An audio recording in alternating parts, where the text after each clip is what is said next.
ሶ ፎሬክስ ትሬዲንግ ምን ማለት ነው? ፎሬክስ ትሬዲንግ ምን ማለት እንደሆነ ከመረዳታችን በፊት መጀመሪያ ፎሬክስ ራሱ ምን ማለት ነው? ምንድን ነው ፎሬክስ? ፎሪን ኤክስቼንጅ ወይም ደግሞ አንዳንዴ ፎሬክስ፣ አንዳንዶቹ ኤፍኤክስ እያሉ ይጠሩታል።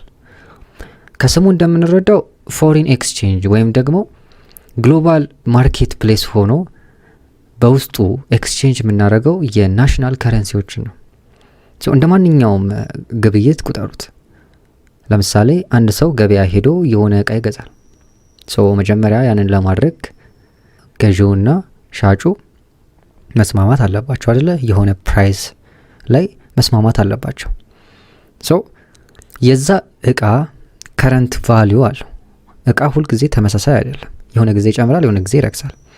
በዛ ጊዜ ያለው ከረንት የዋጋ ሬቱ ለምሳሌ 100 ብር ከሆነ በዛ 100 ብር መስማማት አለባቸው። ገዢው ያንን ሲስማማ ለሻጩ ገንዘቡን ይከፍልና እቃውን ይረከባል። ተመሳሳይ ነው። ምን ተደረገ? ትሬድ ተደረገ እንላለን። ያ ምንድነው? ኤክስቼንጅ ነው የተደረገው፣ እቃ ከገንዘብ ጋር ማለት ነው።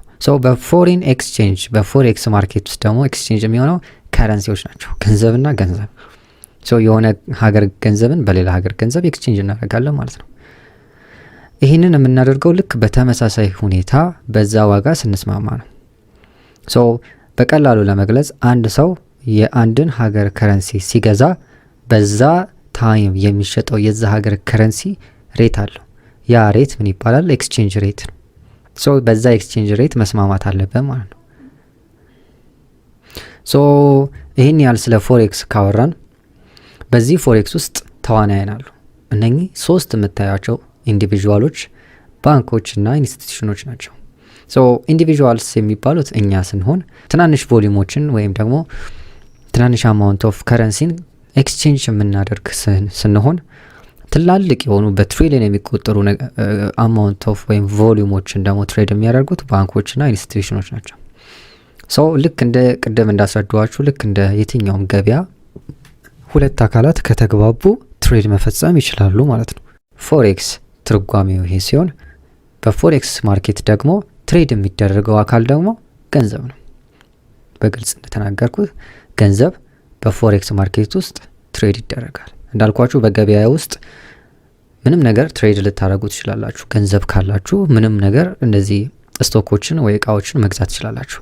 ፎሪን ማርኬት ላይ ግን ገንዘብን በገንዘብ ትገዛላችሁ ማለት ነው።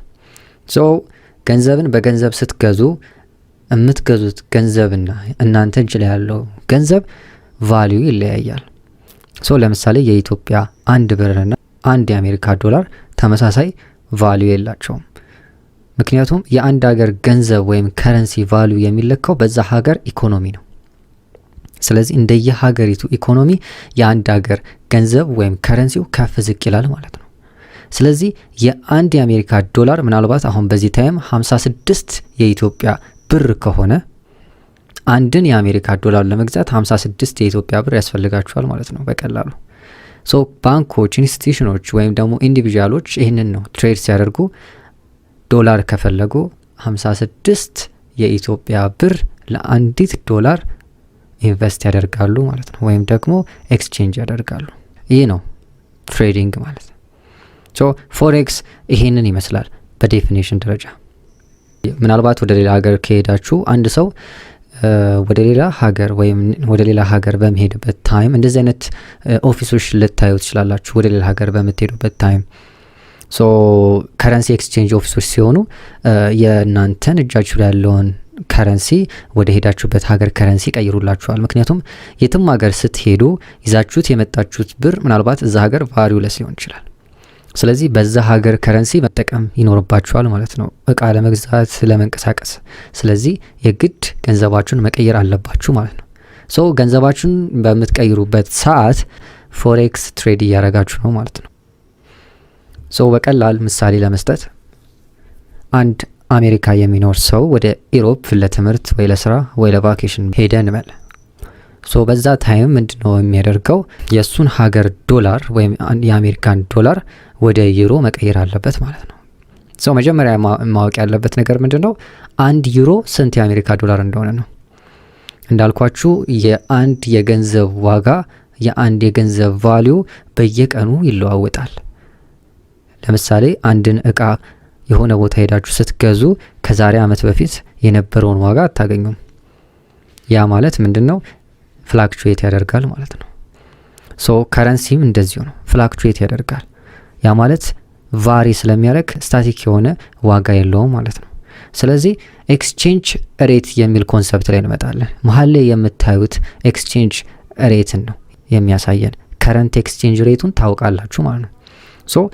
በምትሻሻጡበት ታይም ወደ ኢሮፕ ሄዳችሁ ከአሜሪካ ወደ ኢሮፕ ስትሄዱ እጃችሁ ላይ ያለውን ዶላር ወደ ዩሮ መቀየር ስላለባችሁ የአንድ ዩሮን ዋጋ ማጥናት አለባችሁ ማለት ነው። ይሄን በምታደርጉበት ሰዓት በዛ ታይም ያለው የዩሮ ዋጋ ፍላክቹዌት ያደርጋል። ያ ደግሞ ኤክስቼንጅ ሬቱን ይቀንሳል፣ ይጨምራል ማለት ነው። ይሄ የሆነው በምን ምክንያት ነው ካላችሁ በዛ ታይም ያለው የዩሮ ዋጋ ወይም ደግሞ ሬት የሚጨምረው የሚቀንሰው በብዙ ፋክተሮች ነው። የመጀመሪያው በሰፕላይና ዲማንድ ወይም ደግሞ በአቅርቦትና በፍላጎት። ምን ለማለት ፈልጌ ነው? በተለምዶ የሆነ አንድ ነገር በጣም ሲፈልግ ዋጋው ይወደዳል፣ በጣም ሲበዛ ደግሞ ይረክሳል። ይሄ የማንኛውም ነገር ኔቸር ላይ የምናየው ነው። ዩሮን ብዙ ሰዎች የሚፈልጉት ከሆነ ወይም ደግሞ ባይ የሚሉት የሚገዙት ከሆነ በዛ ታይም ያለው የዩሮ ኤክስቼንጅ ሬት ከፍ ይላል ማለት ነው። ስለዚህ ሰፕላይና ዲማንድ በጣም ተጽዕኖ ያመጣል በአንድ ኤክስቼንጅ ሬት ላይ ማለት ነው፣ ከረንሲ ኤክስቼንጅ ሬት ላይ። ፋክተር የሆነው ሌላው ደግሞ ኢኮኖሚ ነው። የዛ ሀገር ኢኮኖሚ ስትሬንግዝና ዊክነስ ለዛ ገንዘብ ወይም ከረንሲ መጨመርና ዝቅ ማለት ሌላው ፋክተር ነው ማለት ነው። በዛ ታይም ሁሉ አጥነታችሁ እጃችሁ ላይ ያለውን ገንዘብ ወደ ዩሮ ትቀይራላችሁ ማለት ነው። ይሄንን ስታደርጉ ምን አደረጋችሁ ይባላል? ከረንሲ ኤክስቼንጅ አደረጋችሁ ወይም ደግሞ ፎሬክስ ትሬድ አደረጋችሁ ማለት ነው። የቅድሙን ምሳሌ ደግሞ እስቲ በግራፍ እንየው። ለምሳሌ ኤክስቼንጅ ሬት እንዴት አፌክት እንደሚያደርግ እኔ እንዴት በጣም ኢምፖርታንት እንደሆነ እኔ ለፎሬክስ ኤክስቼንጅ ሬት ይሄ ግራፍ የሚያሳየን የቅድሙን የዩሮ ዩኤስዲ ዩሮንና የዩኤስዲን ከረንሲ ኤክስቼንጅን ነው የሚያሳየን። ለምሳሌ 1 ዩሮ 1.12 ዶላር ነው ብለን እናስብ ሰኞ ዕለት እና ደግሞ ማክሰኞ ዕለት 1.13 ማለትም የ1 ሳንቲም ከ12 ሳንቲም ወደ 13 ሳንቲም ሙቭ አረገ ወይም ጨመረ። ያ ማለት ኤክስቼንጁ ነው የጨመረው፣ ኤክስቼንጅ ሬቱ ቼንጅ ሆነ ከ1.12 ወደ 13 ሳንቲም ማለት ነው። አሁን ይህ ለውጥ በጣም ትንሽ ሊመስለን ይችላል፣ ምክንያቱም በሳንቲም ቤት ነው ኦልሞስት። ፎሬክስ ላይ እንዳልኳችሁ ነጥብ ቤት ነው ልዩነቱ ከረንሲ ላይ ማለት ነው። ነገር ግን ምን ያህል አፌክት እንደሚያደርግ እስቲ ሙሉ ማርኬቱ ላይ ባንኮች ወይም ኢንስቲትዩሽኖች እንደኛ በጣም ትናንሽ የሆኑ ቮሊዩሞች አይደለም የሚገቡት። እንዳልኳችሁ 1 ዩሮ በብዙ ቢሊየን ወይም ትሪሊየን ዶላሮች ሲገቡ በዚህ ኤክስቼንጅ ሬት ለውጥ ምክንያት በጣም ብዙ ቢሊየን ዶላሮችን ማትረፍ ይችላሉ። የምታስቡት 1.12 ሳንቲም ወደ 1.13 ሳንቲም መቀየሩን ነው። ነገር ግን ይሄ የ1 ዩሮ ዋጋ ነው። ብዙ ቢሊየን ዩሮ ሲሆን ደግሞ ምን ያህል ገንዘብ እንደሚያተርፍ ማሰብ ቀላል ነው። ፎሬክስ እንዳልኳችሁ በጣም ግሎባላይዝድ በሆነ ዓለም ውስጥ ማንኛውም ሰው የትም ቦታ ሆነው ሰዎች ከሰዎች ጋር፣ ባንኮች ከባንኮች ጋር፣ ሰዎች ከባንኮች ጋር፣ ባንኮች ከኢንስቲትዩሽኖች ጋር፣ ሁሉም ከሁሉም ጋር በየትኛውም ታይም ትሬድ የሚያደርግበት የሚገበያየበት ማርኬት ነው ፎሬክስ ማለት ነው። ፎሬክስ ቀንም ማታም እንዲሁም በሳምንት 5 ቀን ከሰኞ እስከ አርብ ጨምሮ ሳያቋርጥ የሚሰራ ማርኬት ነው። ለዛ ነው ፎሬክስ ኢዝ ኔቨር ስሊፕ ይላሉ። ቅዳሜና እሁድ ዊኬንድ ስለሆነ ወይም ደግሞ ፋይናንሻል ማርኬቶች ባንኮች እና ፋይናንሻል ኢንስቲትዩሽኖች ለሚዘጉ እንቅስቃሴ ስለሌለ ቅዳሜና እሁድ ማርኬቱ ዝግ ነው። ነገር ግን ከዛ ውጪ በቀን 24 ሰዓት ቀንም ማታም ሳያቋርጥ ረን የሚያደርግ ማርኬት ነው ማለት ነው። ፎሬክስን ትሬድ ለማድረግ 4 ሴሽኖች ወይም ደግሞ 4 የግብይት ሰዓታት ወይም ጊዜያት አሉ። የመጀመሪያው ጊዜ ፎሬክስ ላይ የምናገኘው ሲድኒ ወይም ደግሞ የአውስትራሊያን ሴሽን ወይም ሲድኒ ሴሽን ተብሎ ሲታወቅ፣ ከዛ ቀጥሎ ቆየት ተብሎ ደግሞ መሀል ላይ የቶኪዮ ወይም ደግሞ የጃፓን ማርኬት ስለሚከፈት ቶኪዮ ሴሽን ይጀምራል ማለት ነው። ከዛ በኋላ በቀኑ ትላልቅ ቮሊዩሞች ወደሚንቀሳቀስባቸው ወደ ለንደን እና መጨረሻ ላይም ወደ ኒውዮርክ ሴሽን በመሄድ እዛ ጋር ይዘጋል ማለት ነው።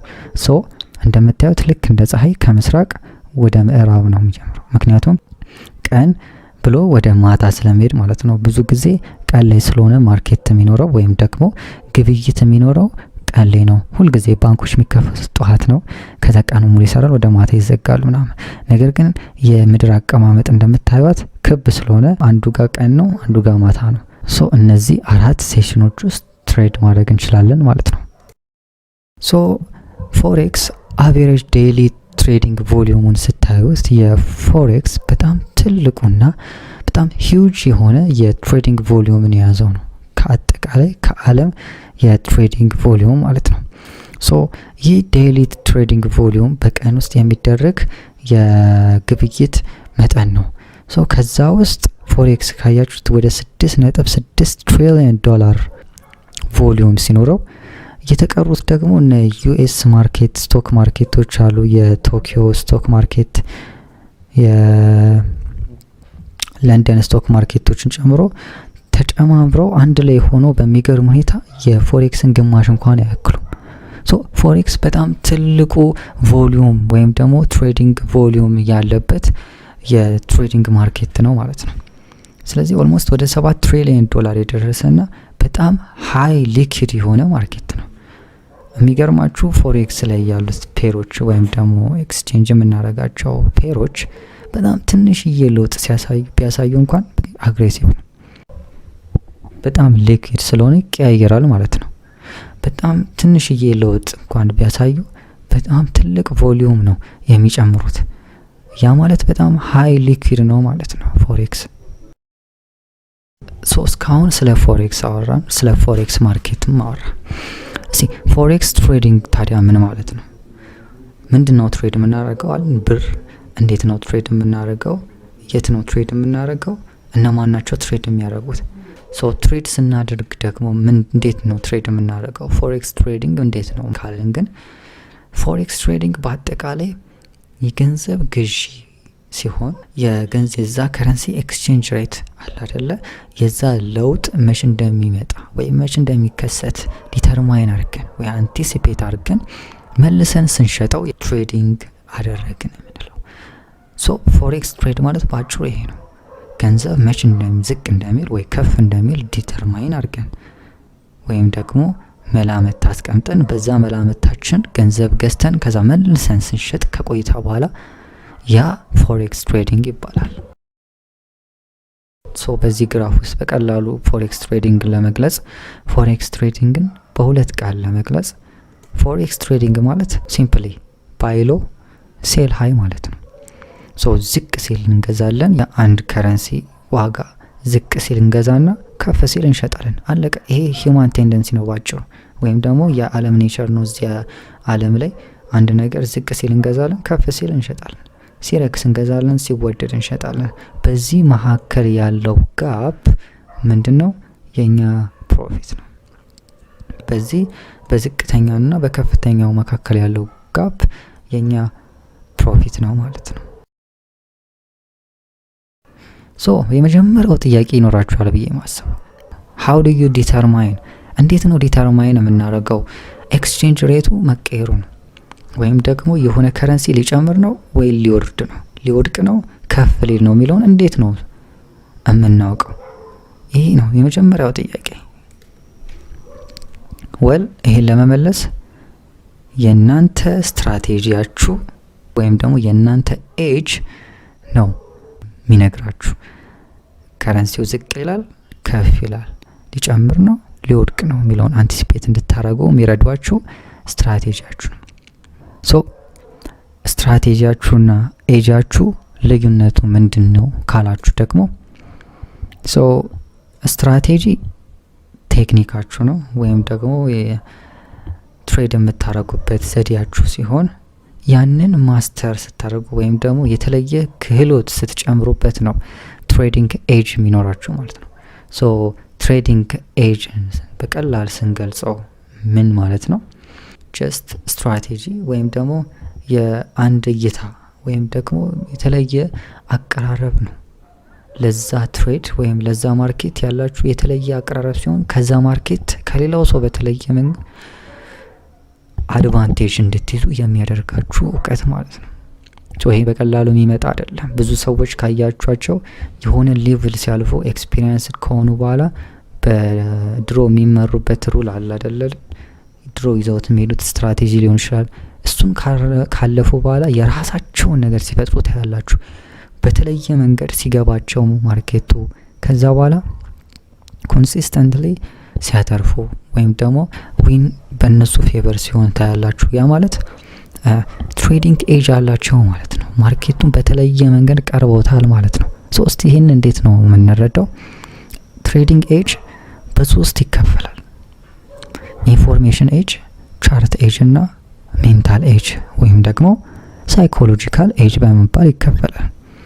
ሶ ኢንፎርሜሽን ኤጅ ማለት ምን ማለት ነው? ልትገምቱ እንደምትችሉት አንድ ትሬደር ምን ላይ ስኪል ይኖረዋል? የአንድን ስፔሲፊክ የሆነ የፎሬክስ ሊሆን ይችላል፣ ኮሞዲቲ ሊሆን ይችላል፣ ስቶክ የዛን ፔር ኒውሶችን ሊሆን ይችላል፣ አናውንስመንቶችን ሊሆን ይችላል ጋዘር በማድረግ በጣም ስኪልድ የሆነ ሰው ሲሆን እነኚህ አናውንስመንቶች እነኚህ ኒውሶች ከጊዜ በፊት በተደጋጋሚ እዛ ፔር ላይ ምን ያህል ለውጦችንና ምን ያህል ተጽዕኖችን እንዳመጡ እንዴት ማኒፕሌት እንዳደረጉት በማጥናት ከዛ ፊውቸርን ፕሪዲክት የሚያደርግበት እውቀት ማለት ነው።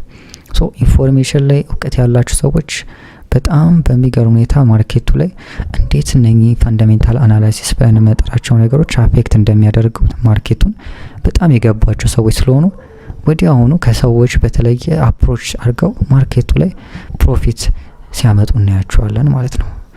ሶ ይህንን ለማድረግ አንድም ምናልባት አጠገባችሁ በኢንፎርሜሽን የዳበረ ኤክስፒሪየንስ ያለው ሰው ካለ ልታገኙት ስችሉ፣ ሌላው ደግሞ ራሳችሁ ኤክስፒሪየንስ ሆኖ ማርኬቱ ላይ ቁጭ ብላችሁ በማጥናት እና ደግሞ ራሳችሁ ገበያውን በማጥናት የዓለምን ቅርጽ በማየትና አንዳንድ ዜናዎችን እንዴት ቻርቱ ላይ ተጽዕኖ እንደሚያመጡ ፕራይስ አክሽኑ ላይ እንዴት ተጽዕኖ እንደሚያመጡ በማየት በማጥናት ነው እዛ ደረጃ የምትደርሱት ማለት ነው። ሁለተኛው ደግሞ ቻርት ኤጅ ሲሆን ይሄ እንደምትገምቱት ያው አንድ ትሬደር የማርኬት ሙቭመንቱን ወይም ደግሞ ፓተርን ሪኮግኒሽኑ ሲጨምር በጣም ጎበዝ ሲሆን አንደርስታንዲንጉ ከፍተኛ ሲሆን የሚያገኘው የሚደርስበት ሌቭል ነው የቻርት ኤጅ ማለት ነው። ሶ እዛ ኤጅ ላይ ስትደርሱ በሚገርም ሁኔታ ከሰዎች በተለየ ማርኬቱ ይገባችኋል። ምክንያቱም እነኚህ የምንጠቀመው አሁን ለትምህርት አመች እንዲሆነ የምንጠቀማቸው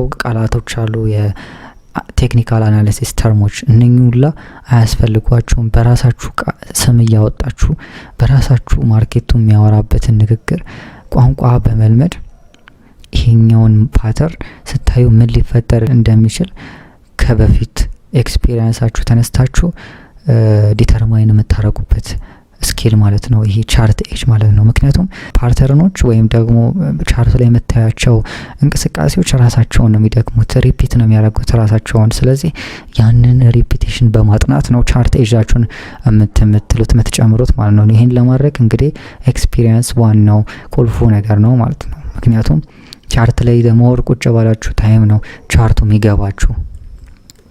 ሶ የመጨረሻውና ከባዱ ደግሞ ሜንታል ኤጅ ነው። ሶ ምናልባት የመጨረሻውን ቪዲዮ ካያችሁ ቱ ፖዚቲቭ ቻርጅስ ብለን ሰርተናል። ዓለም ላይ እንደምታውቁት ይሄ የዓለም ህግ ነው። ሁለት ተቃራኒ ነገሮች ይሳሳባሉ፣ ሁለት ተቃራኒ ቻርጆች ይሳሳባሉ። እናንተ ፖዚቲቪቲን ሲክ ስታረጉ ቼዝ ስታረጉ ኔጌቲቪቲ ይመጣል። ኔጌቲቪቲ መምጣቱ አይቀርም። ሶ እየተማር ነው እንዴት ነው ሀው ቱ ኒውትራላይዝ ደም፣ እንዴት ነው ዛሬ ላይ የምንቆየው የሚለውን የተማር ነው።